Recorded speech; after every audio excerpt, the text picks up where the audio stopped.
Well, they are controversial techniques once deemed vital to our national security.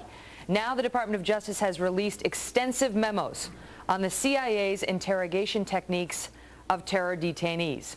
Memos from 2002 to 2005 that outline the specific authorization of methods like waterboarding and sleep deprivation, and the list goes on in detail, and argue that they do not inflict severe pain or suffering, which would be the standard for torture.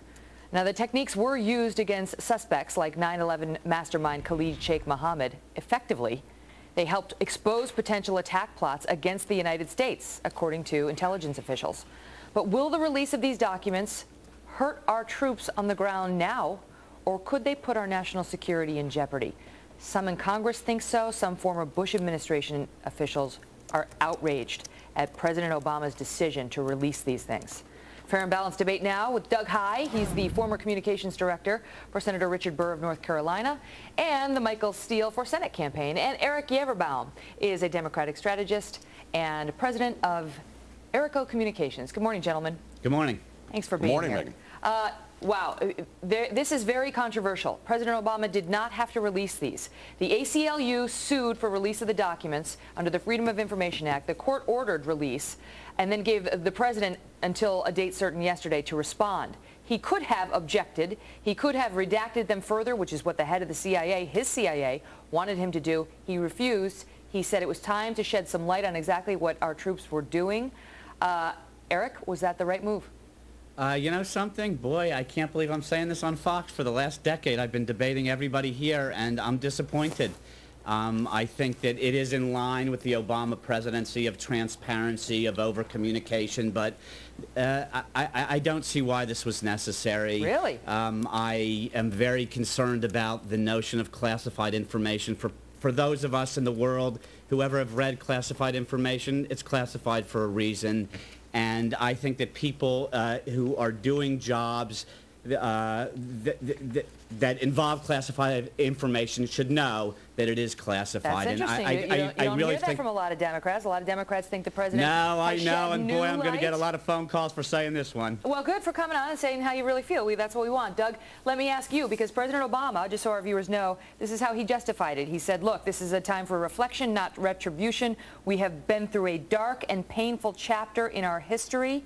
And then he goes on to suggest that now's the time to shed some light on these techniques, pointing out that he has put an end to them. Does that justify the release?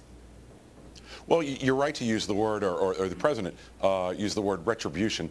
It seems that this is also part of a larger anti-Bush, I'm not George Bush strategy that's coming from the administration.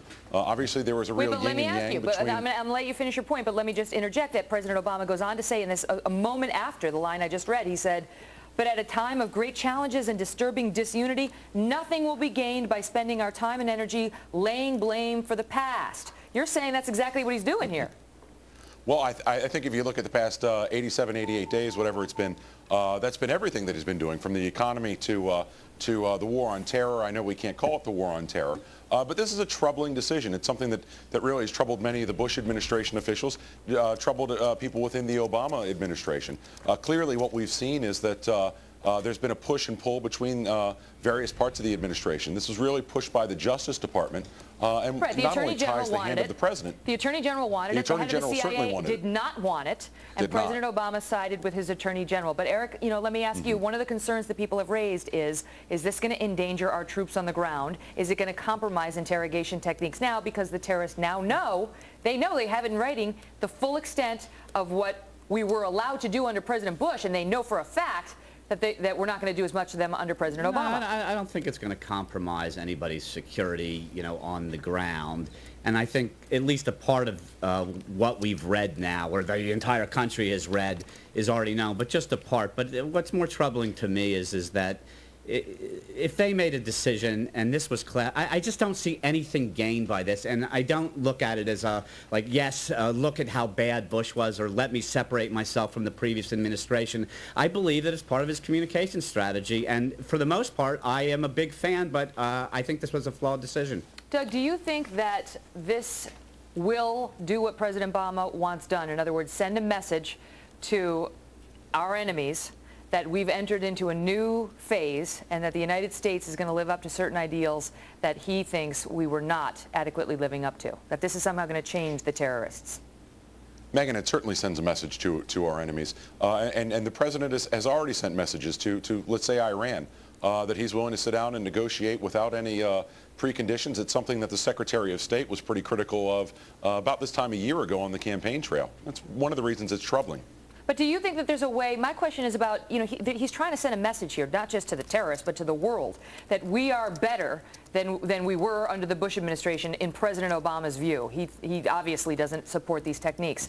Do you think somebody like, an Abu Zubaydah, who was subjected to some of these techniques, or a Khalid Sheikh Mohammed, who was also subjected to some of these techniques, their counterparts who are still out there are going to be persuaded not to torture an American citizen, an American soldier, because of this memo, because of what the president has done here? Doug, and then Eric, and then I got to go. Certainly not. Obviously, terrorists play with very different rules than we do. If you look at what's going on at Gitmo, Guantanamo, those are areas which really are, we treat terrorists better than we do criminals here in the United States in the penal system. And that's why they play by a different set of rules, and it's one of the reasons that it's troubling. And we don't know yet what will happen, but 5 years from now, 10 years from now, we'll look back and we may see this as a really big mistake. Eric, I'll give you the last word. Unfortunately for me, I totally agree. It's not going to do. It will not do that. It will continue to let President Obama be the president of transparency, but it's not going to accomplish anything. Nobody's going to do anything differently that's a terrorist. They do. It's a different rule book, and the world really needs to understand that, if nothing else. It's tough to reason with those folks, I guess I will put it at that. Eric, Yaverbaum, Doug High, thanks so much for coming on. We appreciate it. Thanks for having me. Thank you. Congratulations, Megyn. Oh, thank you so much.